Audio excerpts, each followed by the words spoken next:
Coming from these Philly streets, walking to my own beat, telling noisemakers I won't compete, cause I know I'm gonna be a beast. I go hard for what I want, I go hard for what I need. Welcome back to another episode of UBELLCTV, where we shine the light on purpose-driven entrepreneurs who are walking in faith, building legacy, and making an impact in their communities. Today's guest is what I call purpose in motion. He's been cutting hair and cutting through life challenges with wisdom, skill, and heart. Y'all help me welcome Gunzalis Smith, a master barber with over 35 years in the game, carrying a legacy that's over 160 years deep in the trade. But he doesn't just hold clippers, he holds space for healing as a certified marriage coach. He speaks life through his art as visual storyteller, and he's on his mission to impact people spiritually, relationally, and creatively. He's got the power testimony, a deep love for his wife, a passion for seeing others rise, whether it's from the barber chair or a broken place. So grab your notepads, get comfy, and let's dive into this inspiring conversation with Mr. Gunzalis Smith. Hello. How you doing, sis? How you doing? Good to see you. I'm fine. You too. Thank you so much for coming on with me and Absolutely. just helping us with giving you some of that emotion, some of that talk, and the things that we need to hear. Yes. So to start us off, can you just take us back on what inspired you to become a barber, and what does it mean to carry on a legacy that's over 160 years old? You're trying to tell my age. You know, there was a time when I was a child, as bad as I needed a haircut, my mom had told me my favorite barber, he cuts his own hair. And I was like, he cuts his own hair? She was like, yeah, he cuts his own hair. I said, wow, I think I could do that. Mind you, I was 12 years old. I picked up one of the first cordless clippers, the trimmers, and I was trimming my hair. I took the mirror off the hallway, sat on the floor, and started cutting my hair. I'm like, okay, cool. I could do this. Doing this side, doing that side, did the top. I said, I'll do the back tomorrow. This looks good from here. So to speed forward, that's when it started. But to speed it up, I've learned about 5 years ago that I've learned that through ancestry, my grandfather's grandfather, which is my second great grandfather, was a barber. And he was born in 1867. His brother was born in 1851. Listed into the 1900 census, they were listed as barbers in Pennsylvania. And I did not know that barbering was in our family because my brother, his father was a barber. My mom thought that because we had different fathers, he would be the barber. But realistically, it was in the family, but I ended up being a barber. But first of all, let me just give it up for that, because first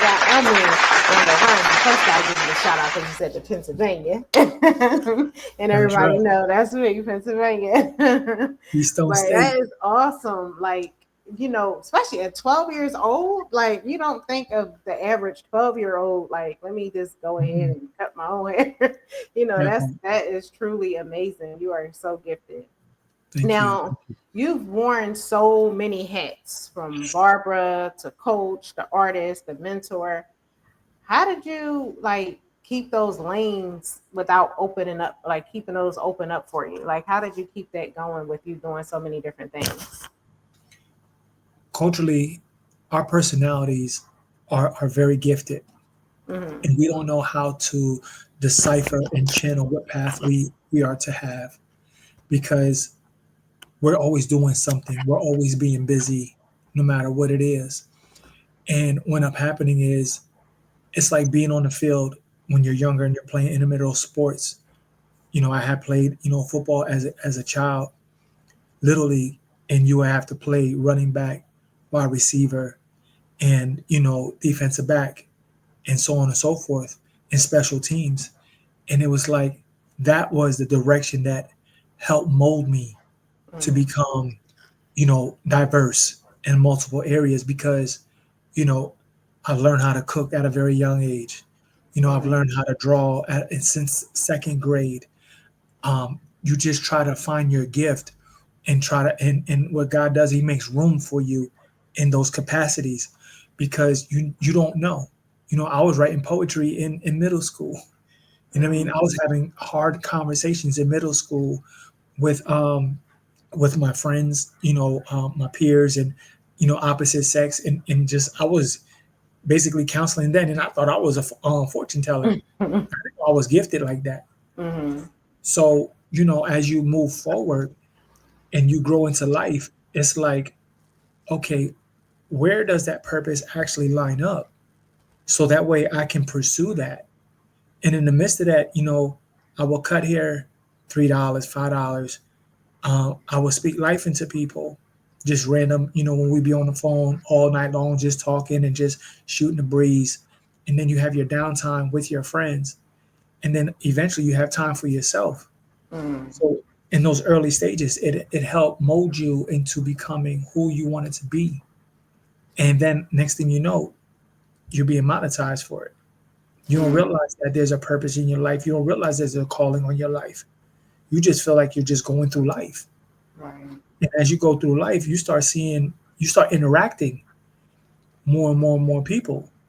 And so behind the chair, once I got the opportunity to open up, I mean, not open up, but cutting hair before I left high school professionally, I started seeing different walks of life, different ethnicities, different problems, different people. And next thing you know, you're just having a regular conversation and you start speaking to the core of their situation, the core of your own situation, and Mm. then just being relevant. So it was that diversity came, it was already embodied. It was just how put that thing in alignment. Right. That's deep. Like, I gotta give it up for you because you were young doing all these things as if you were an adult, and being able to help people at such a young age, and even having an entrepreneur back like spirit even at a young age, which I think Mhm. is so amazing because a lot of us don't think about those type of things when we're young.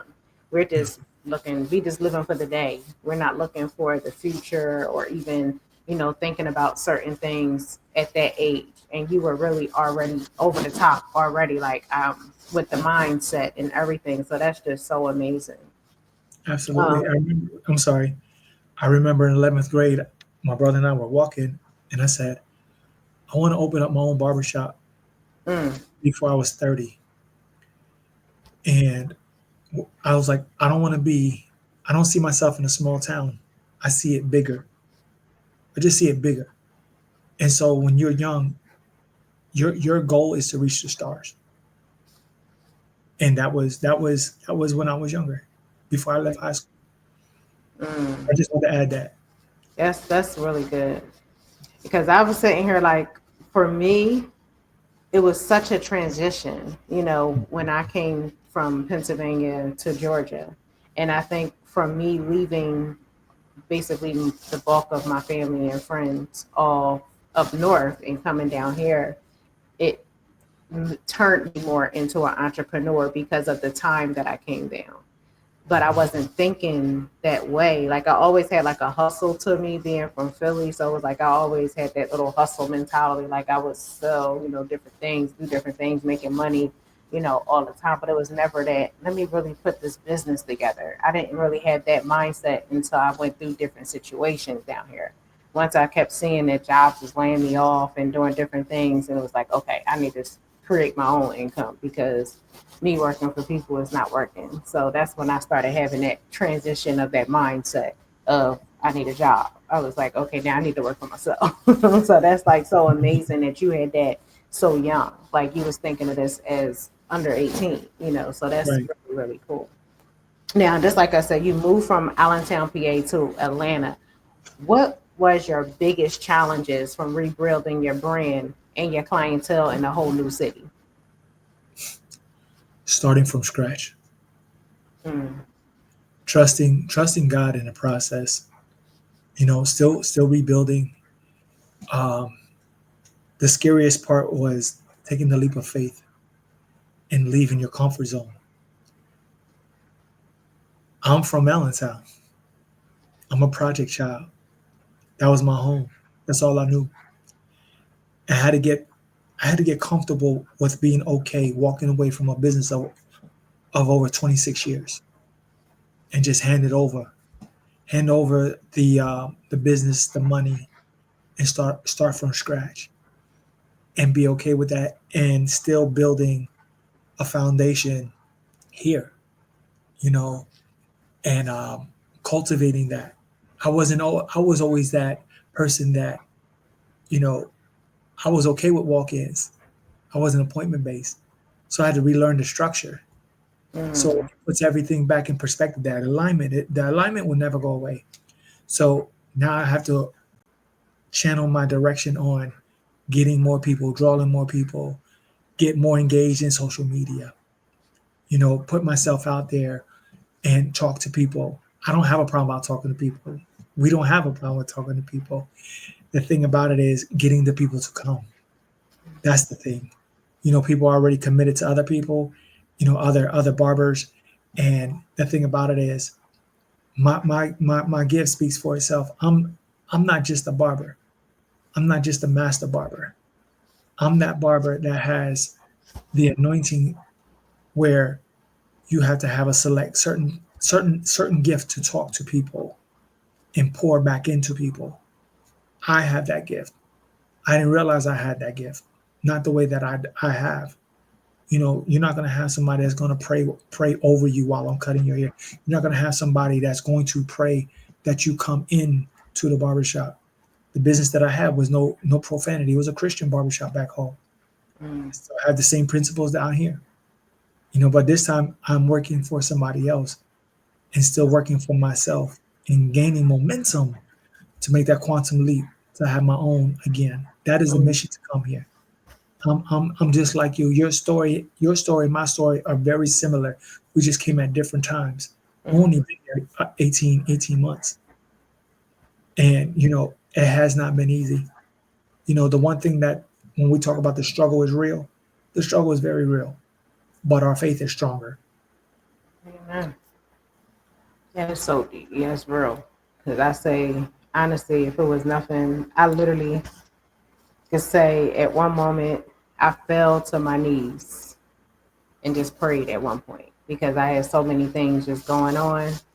And it was just like, okay, I just asked God at one point, just tell me which way you want me to go, what I need to be doing. Because sometimes we try to do everything on our own and we need that guidance and we need to let him take the place of it sometimes. And I think sometimes I was pushing too hard, trying to do everything by myself. And once I released that, that's what pretty much helped me. Because it was like, okay, let me step back. Let me stop focusing on things I can't control. Because that was the thing. Like I'm trying to handle too much and it was just becoming a bit much. And then it was like a lot of times, especially now, how did you work out, like when you came here, did you have family or anyone here, or did you come here, was it just you and your wife? Like how did that go? Because I think that was one of my other things where it wasn't like there's something going, I couldn't just run and go hang out with someone or go talk to them or anything, because it was like everybody was away far from me. So how was that with you? So prior to me coming, I will come visit my sister. I was coming back and forth for 30 years. My sister used to live down here. And what's quite funny is where we ended up moving to, my sister, had she still been here, she was like 10 minutes away from the area. And what ended up happening was she moved and she's like, well, now you want to come? Oh. So my brother is still here. We have family here. They're all scattered. I have a cousin in Canton. I have a brother in, not a brother, but a young man that's like my brother and sister. They lived up in Alpharetta, Milton and Alpharetta. I have a frat brother. He's in Alpharetta. I have a young man that's like my cousin. He lived right down the street from me. Mm. There's so many people that are here that are spaced out that I don't even know that were even well. I don't know where they live, but I know that they're here. Okay. But when I came comfortable. Mm. Atlanta always felt like home to me whenever I came down here. Okay. I never felt abandoned. I never felt unwelcome. I Mm. never felt unsure. I came in contact with so many different people that it was like I know that I'm God sent. Mm. So the position is, okay, Lord, where do you want me to go? And a year before you came, he told me, if my people want to hear my voice, all they got to do is just listen. Yes. Now let's talk about your marriage coaching, Okay. especially infidelity recovery. What led you into the space, and what's the biggest myth you think people believe about healing after betrayal? What led us there was going through the process. I wasn't always faithful. We had our struggles. And, in order for you to become successful in anything that you do, you have to go through something in order to heal from it, learn from it, and then teach others. And so we came through a retreat, and that retreat led to more of a session of intensive that we needed. We needed more help. We needed more guidance. We became ambassadors for the program. Once we became ambassadors, after being clients, we end up becoming practitioners and coaches for it. And so we've been there. I've been married before. This is not my first marriage. This is my second marriage. It's a blended family. Mhm. And the biggest myth is that once a cheater, always a cheater, or that we don't have the tools to get past it. The church will save us. What if you don't go to church? What if you don't believe in God? What if you don't think that God can help you through the situation? There are tools out here that that are proven out as a success rate to help us get past that and help us heal. We lead to the road to recovery, a path of fulfillment where we can have an amazing relationship, and then we build the kingdom, tapping into the power of the relationship and then come into an agreement and coming into alignment. It goes back to the alignment. Mhm. You cannot move unless you're in unison. Mhm. So there's help. It's that people have to want it. We Mhm. can't want it for them. Right. Now, last week I had a conversation. On Thursdays, I have open talk where it's not talking about business or anything, and our topic was on relationships. And when Mhm. you mentioned that just now, like I had different, of course, opinions on what you just said, like when it comes to someone cheating, can they get over it? But one of the things that I think was the major thing when we talked about that was people's mental illness. Mhm. And they're not allowing, people are not able to forgive. That was the major thing that, is like some people think they are forgiving, and they thought they may say, oh, I forgive you. However, it's really not. It's in your heart. It's like it's still in you. And then it's like some people will say, okay, like I had one guy say, well, once you said you forgive me, don't keep bringing it up. I don't want to hear about it no more. Like that was like one of the comments that somebody said. And it's like, how do you help someone who, they say they want to be with this person, they really love this person, but it's just hard for them to let go off of something like that. So what happens is a lot of people have a hard time, like you said, forgiving Mhm. the other person. The first person they have to forgive is themselves. We never took time to forgive ourselves and unpack and deal with self first. Because once we start the healing comes from inward, outward, you know. So, and that goes both ways.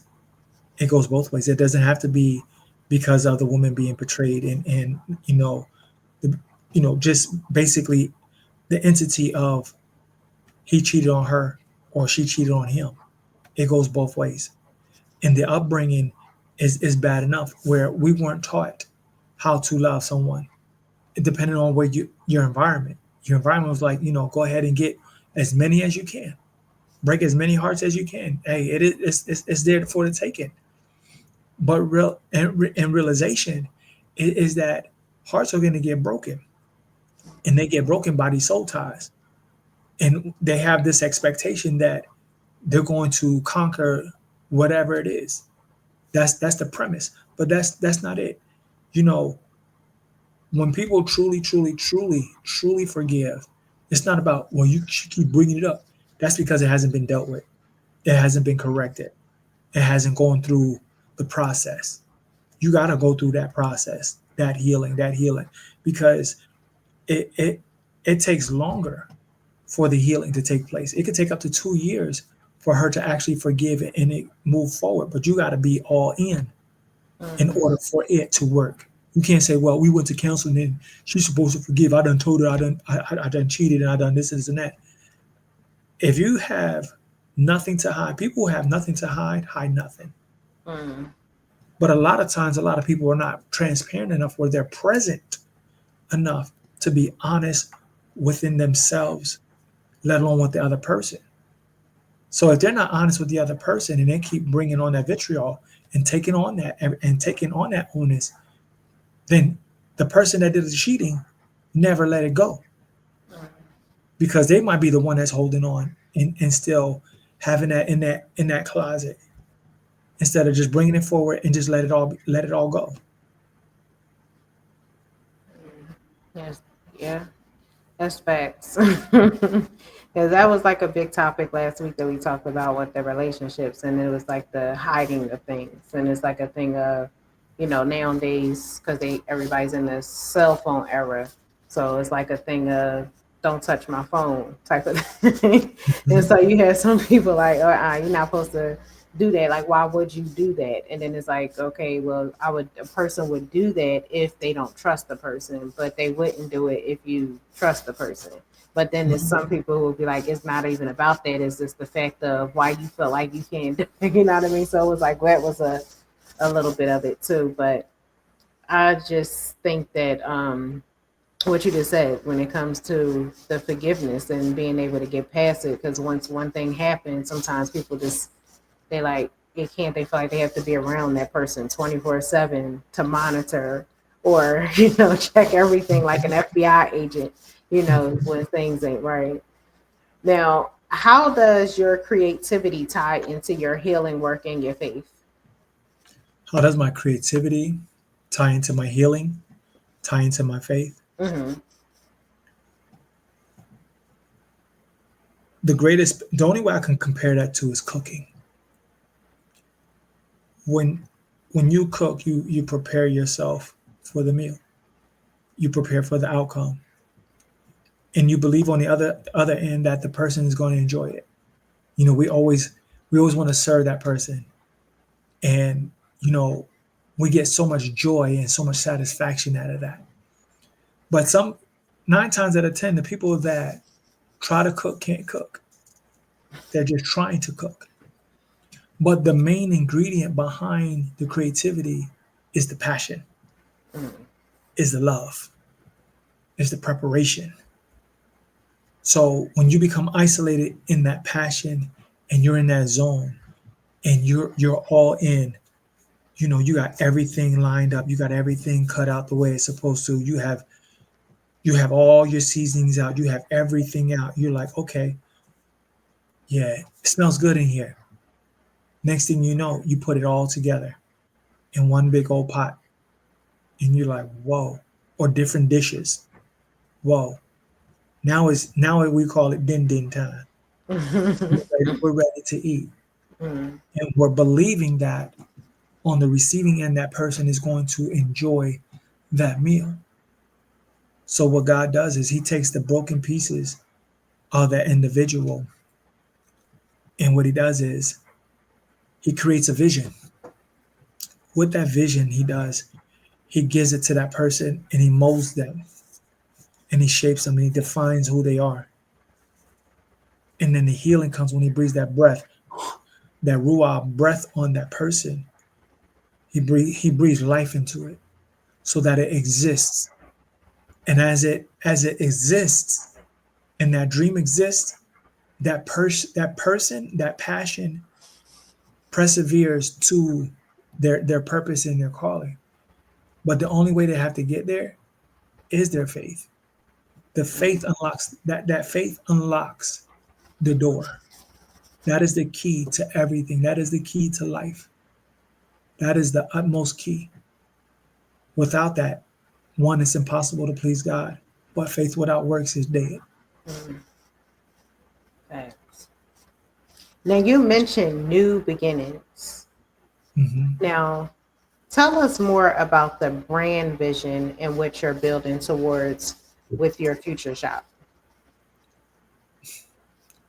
New beginnings, noble, unwavering, and empowerment. When you start off with something, as I mentioned, it brings creativity. There's a newness. And throughout life and throughout years, we dealt with broken pieces, broken people, broken relationships, broken dreams. Coming to a new territory is speaking for itself. Prior to us leaving, we just kept hearing new beginnings, new beginnings, new beginnings. New beginnings represents a new birth. It represents something totally different that we never experienced before.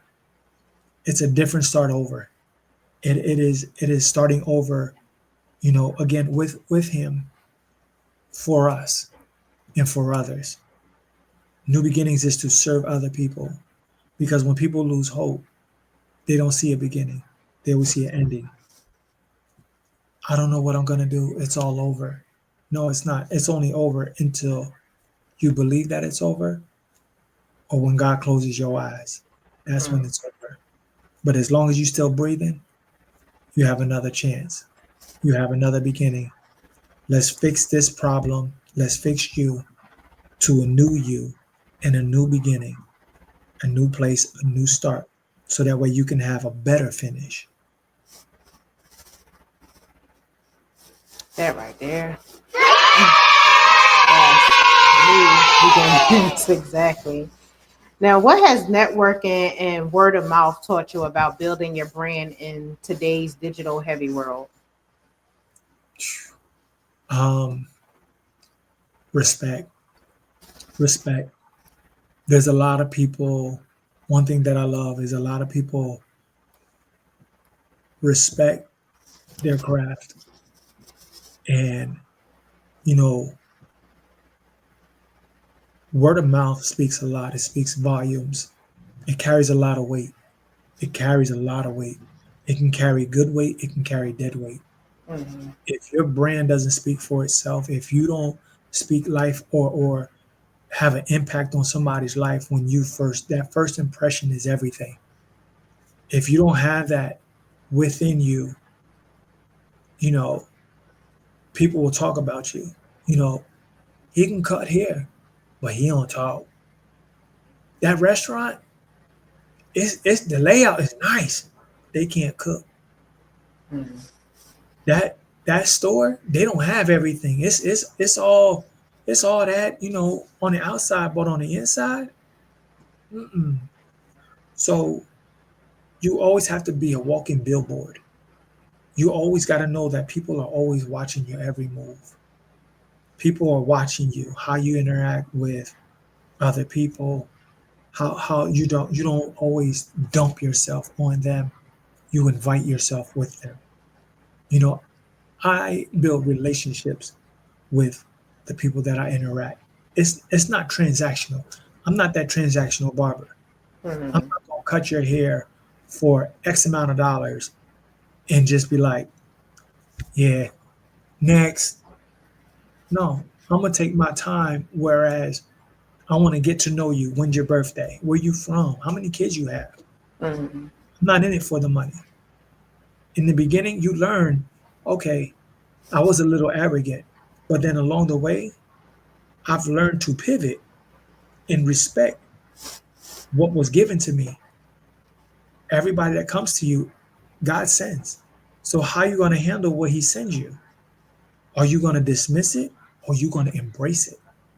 So that word of mouth showed me a lot. The new way of communicating in social media is learning a lot. I'm still learning, you know. I'm 50, so I got to learn. So it's a different language. You still have to be proper. You still have to be etiquette, and you still have to articulate your words. You Mhm. still have to be proper because it's not a few people watching now. Thousands and now millions of people are watching you. You know what I mean? You have a target on your back where there is good or bad. You have to learn how to channel that thing. Now, for you, because I know, like you were saying, you're still working on it and it can be challenging. What is for you your best form of when it comes to your marketing? Is it more so your word of mouth, or how are you doing it online? Word of mouth is hard um, because I'm the advertiser. Mm-hmm. They interact with me, and as an example, I'll see somebody, they need a haircut, and I'll approach them, and I always approach with love. You know what I mean? I invite myself into their space, into their moment, and give them 5-10 minutes of my time. Whereas, you know, doing social media, you really got to grind. You got to really format. Okay, I'm not a digital creator. How can I do this? Who can I talk to? What can I look at?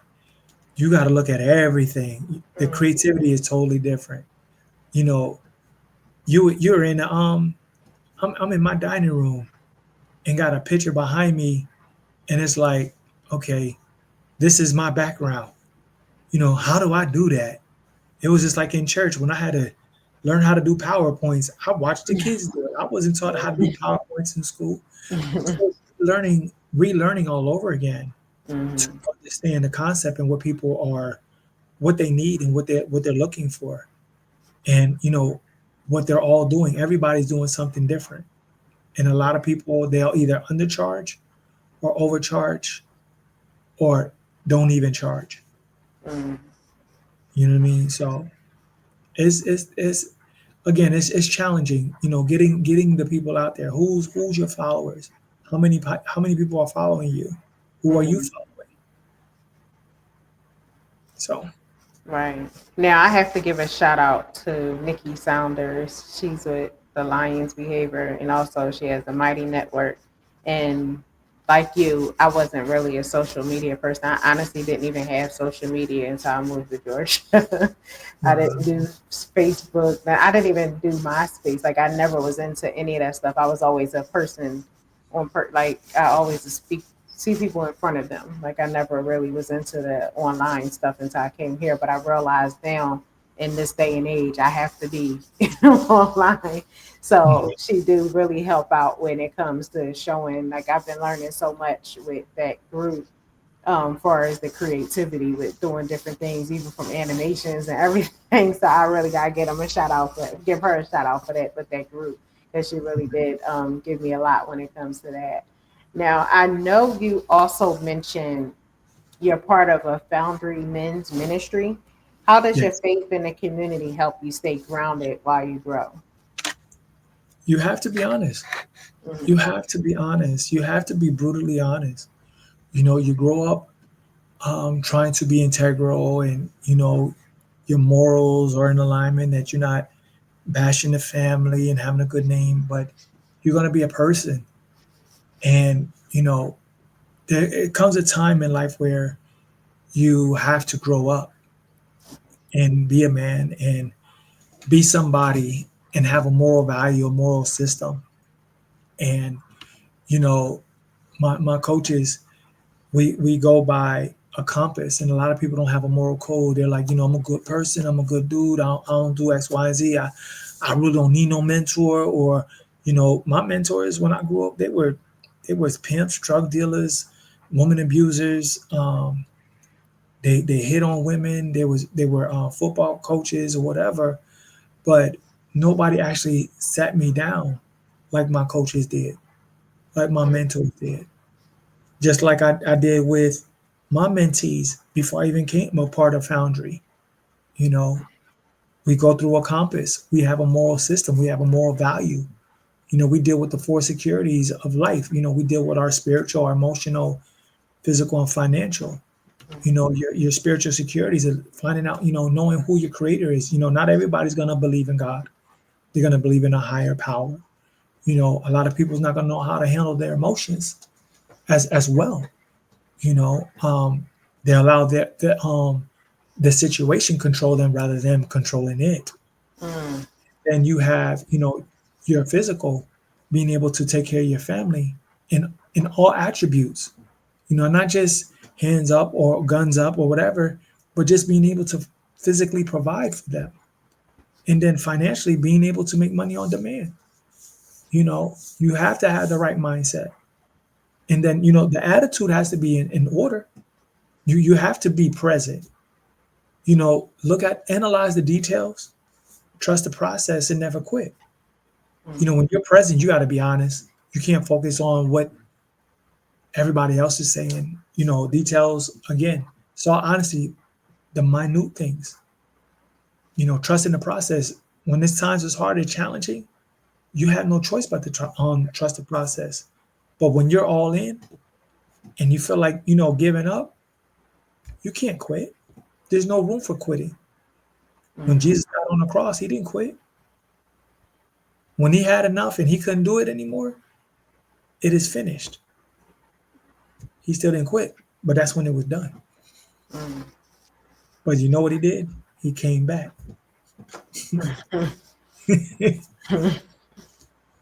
Right. Now, what advice would you give someone who knows that they have a gift, but they too scared to feel like they may feel like, oh, like I hear from some people, I'm too old or it's too late or stuff like when people say those type of things, what type of advice would you give someone like that? The thing about it is, um, no matter where you come from, no matter what you've been through, your gift, your voice, your presence, everything about you has some relevance. You have something to offer. You're born with something that is embedded inside you that is so unique. You know, a lot of people have a tendency of not liking or loving themselves, and they don't realize how precious they really are, male or female. We are uniquely made, and our DNA is so special that he created us. The imagery that we have and that we have within, that's embedded within, there's so much work to do that we quit years before the completion, years before it's time. We give up too soon. Tap into yourself. Tap into your creator, your most high, your God, who you deem to be supreme in your life, and have that hard conversation. Exhaust yourself. Expose yourself. Be real and authentic with yourself. So that way, when you get up from the puddle of your tears, you can come back, cleanse, not only cleanse, but new, and start fresh. And as you start fresh, you look at the purpose and the intention that you have. So that way you refine that gift that you've been waiting for. And the call for it is excellence. You got to do it in excellence. You push, you push, you push. No matter how hard it gets, you continue to push. Because every time you fall down, you get back up. What happens is people forget that we have an opportunity to do things, but they don't realize we have the opportunity to get it done. It's an opportunity that's given. It's a gift. It's all about how we use it. And the gift is called life. Exactly. So Now, what about one more advice for those who they really don't know what it is on their path? They're struggling to feel what it is that they want to do in life. They're like, I'm not sure, or they may have so many things in their head. They're like, okay, what direction do I go in? What should I be doing? They're not really sure. What advice could you give someone like that? that's a hard why. Mm, Why am I here? mm, What purpose do I have? Why do I even exist? What is expected of me? And there's a lot of people that we came across that took a hard look in that mirror and was trying to seek their purpose.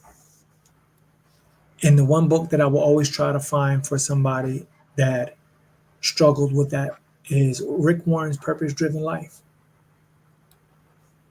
As a gift, there's a purpose in your life. Just take a chapter at a time.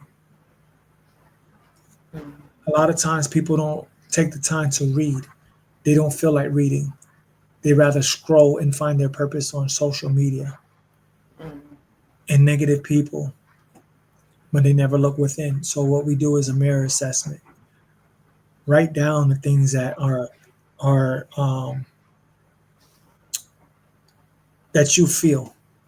Write down your feelings, but write your feelings down in one word. Challenge yourself to that one word. What is it that you don't like about your body? What is it that you don't like about your being? Where are you with your balance? And then where are you with your business? So your body, what does your weight look like? What does your diet look like? Let's look there. Are you sluggy? Are you sleepy? Like, what is your regimen?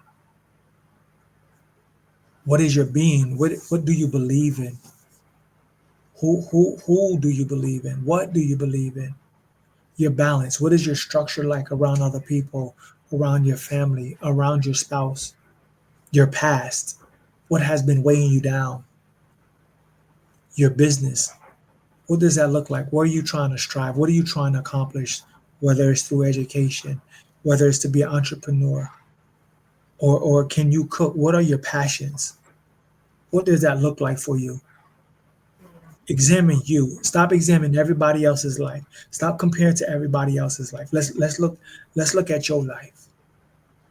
And as we look at your life, we can examine everything about you, not everything else or everybody else. What is your personality? You know, we do the things called the Enneagram. What is your Enneagram? What is your personality? You got to do some self-reflection.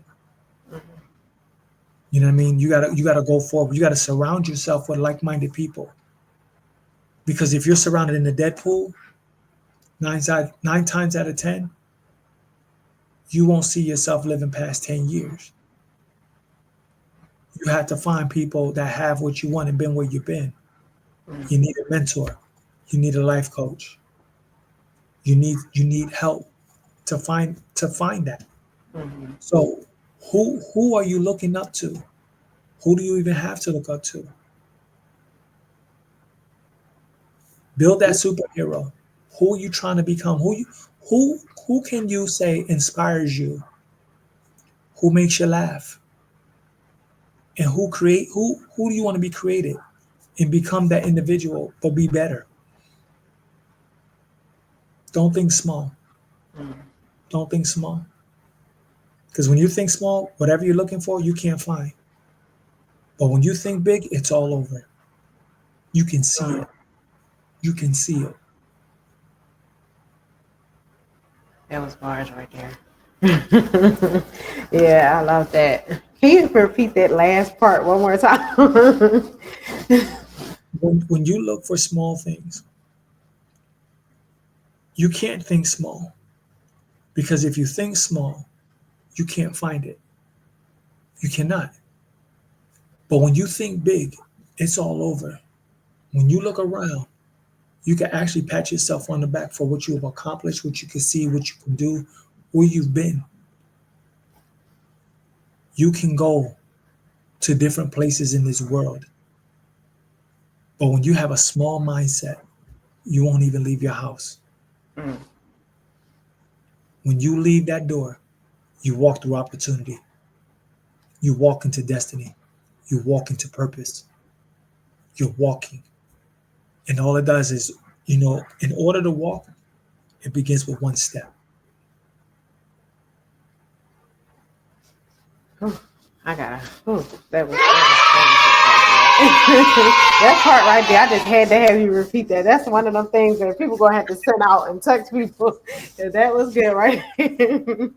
But now I just want people to be able to connect with you and like come to your shop and different things like that. So can you just tell people where they can find you, whether it's on social media, your actual barbershop, or wherever they can reach out to you? Can you let them know that? Yes, I'm on Booksy. My name is Gunzalis, Gunzalis, Gunzalis. You can find that on The Cut. You can find that on Booksy. I cut hair at Utopian Barber Parlor at 2373 XX Road in Covington, next to the Jeep dealership off of exit 88 of I-20. Instagram is saved, SAVED.ONE 6902, saved one. That is the day of my salvation. So, and then Facebook, I'm under Gunzalis Smith. So, that's where you can find me. Awesome. Thank you so much. And I'm gonna go ahead, everyone, and I'm putting all that below so you can be able to click and be able to reach out to him. But Mr. Gunzalis, like, you were a treasure. You was hitting some gems on here. I know some people are gonna be some of them parts is gonna be some clicks. I know it is. Like, people are gonna be sending those little clicks away because those are some really good gems that you hit. And I want to say I'm so thankful for you coming on and being my guest. And I hope all of y'all have felt Mr. Gunzalis. And I want to thank you for showing us what it looks like to live in alignment with the gift, your faith, and your purpose. You are truly proof of your story, your skills, and your service can heal and transform when you show up as your authentic self. And to everyone listening, I want y'all to hear me loud and clear as I say every week. You can do whatever it is that you put your mind to it. If it's your passion, it's possible. And if you stay true to it, it becomes your purpose. So keep on showing up, keep growing, and never stop believing in what you're called to do. Until next time, stay inspired, stay aligned, and keep building your legacy. Till next week, this is UBELLCTV, and I'll see y'all soon. Y'all have a great evening. Thank you so much.